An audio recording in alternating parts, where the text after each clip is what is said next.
I'm Helga Jeanette Grisman Purnell.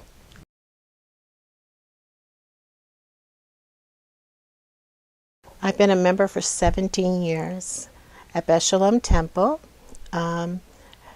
since I've been in Fredericksburg. And I've had many roles in the temple. I started off in the education wing of the temple, became principal of the religious school, then on the board as VP of programs. Then I did VP of education, and I was president for 3 years.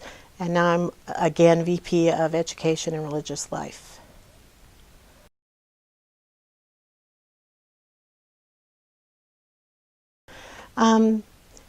Education, I started as a teacher. I've taught everything from the babies up to the confirmation and post, that means like high school age. Helped with curriculum development for the religious school. Then I was focused on scholar in residence programs here for adult ed, and I helped the rabbis and student rabbis perform educational opportunities. The VP of Ritual and Education, I focused on ritual events, life events here, help organize and get other people engaged, help the rabbi deliver their services, and help plan and initiate ritual policies for Beth Sholom Temple. And being president, I did the job of getting all the congregants, as many as possible, engaged and be part of our community and do services for us and our greater community.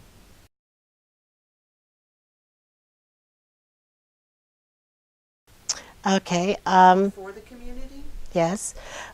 First of all, ritually, we have interfaith services, and we also open our doors for confirmation and youth group individuals to come from different churches, come to our synagogue and learn our ways, and we reciprocate and we send our kids into different churches and mosques to learn the ways of others.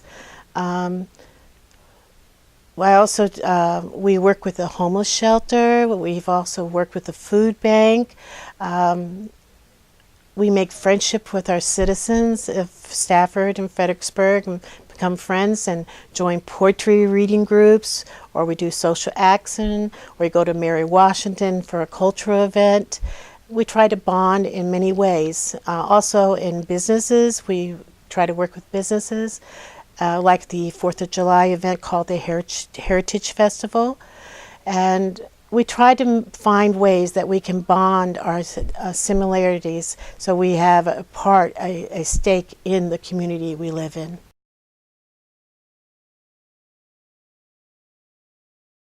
Oh yes, the Heritage Festival, it started off as a arts and crafts booth kind of a event, and we sponsored it, and we asked for people to come and bring their crafts and they could sell them, and then it expanded to a big heritage festival where the members of the Chamber of Commerce and downtown Fredericksburg government and everybody got together, and they organized an event to celebrate our Independence Day in Fredericksburg, Virginia.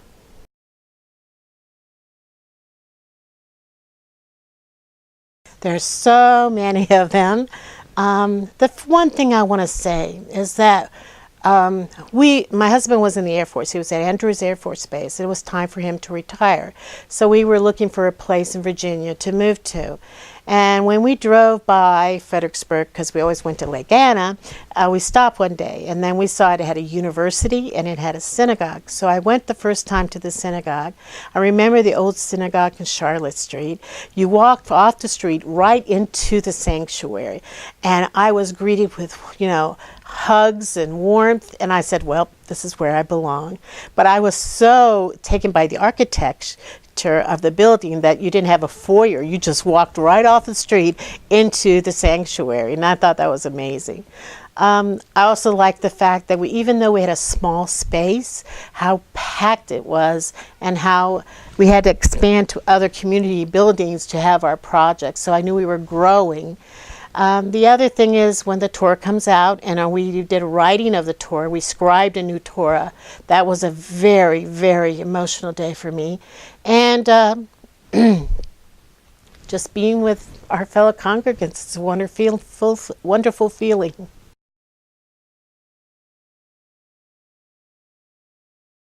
Oh, yes, it has changed. But the constant is the spirit of our pioneering, because we didn't have a full-time rabbi for quite a long time, and we had spurts. So we as congregants had to learn how to take care of business. We had to do the work on our own, and that spirit of doing is really what I think is so marvelous about Beth Sholom Temple. And it started in the old temple. Before the old temple was built on Charlotte Street, they met at different people's houses, and they had the services and the programs and the events. Then they went to the synagogue, and then from there we were growing out of the seams of our building. We had to rent other buildings just to have a life event. And so we decided, a group of people of the board of directors, to ask the congregation to invest in building a new temple. We got sponsors to build it. Thank you for Carl Silver for helping us, giving us the land, the Silver family, and we built this temple. And with that transition, I saw more opportunities for us to do things not only for our community, but for our people, because we had more space. And now I can say our space is getting tight again. We just ordered a big tent to help us with life events, because we're running out of room in the social hall. So I'm excited about that, but I won't push for a bigger building at this time. We just got a rabbi.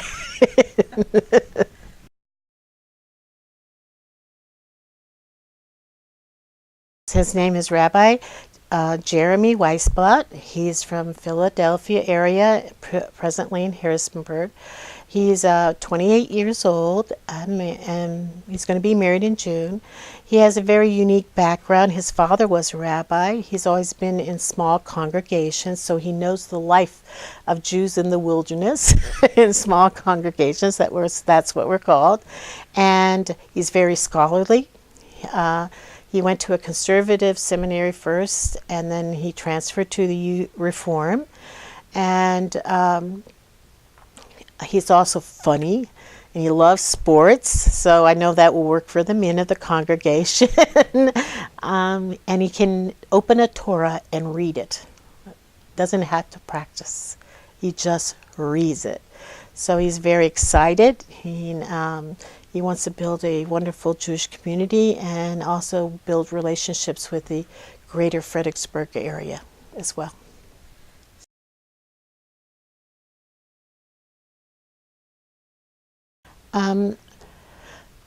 I have a nephew who has started research on my family genealogy, and out of his research, he has found out that my family has been present in the greater Fredericksburg area since the 1600s. Early 1600s. Everything to landowners, to plantation overseers, to county clerks, but I don't know the specifics. He's into the research, and as soon as the research is done, I will send it to the people so they have it documented. So I don't know why we picked Fredericksburg to live. That could have been, we looked at Burke, we looked at Reston, but I will say, in reflection, it's funny, because we loved living in Maryland. We enjoyed living in Maryland. It was a nice place to live. We had friends and everything, but we always went across that bridge. And I don't know why we always went across that bridge. Maybe there were ties that I just didn't realize, and so, but by full circle. Mm-hmm. Yep. And and the other reason that we stayed in the area, my biggest tie to Stafford, is I'm an educator. I'm a teacher, public school teacher for Stafford County. So I've been a teacher for 17 years. I started A.G. Wright and transitioned to Rondi Thompson. I was one of the staff that opened up the building, and now I'm a gifted resource coordinator for Stafford High School.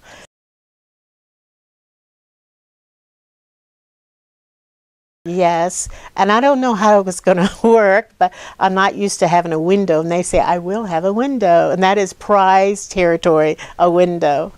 But I enjoy being where I'm at. I like the fact I have a mixed population of very country to very urban in my school, so I have everybody in that spectrum, and I enjoy being there.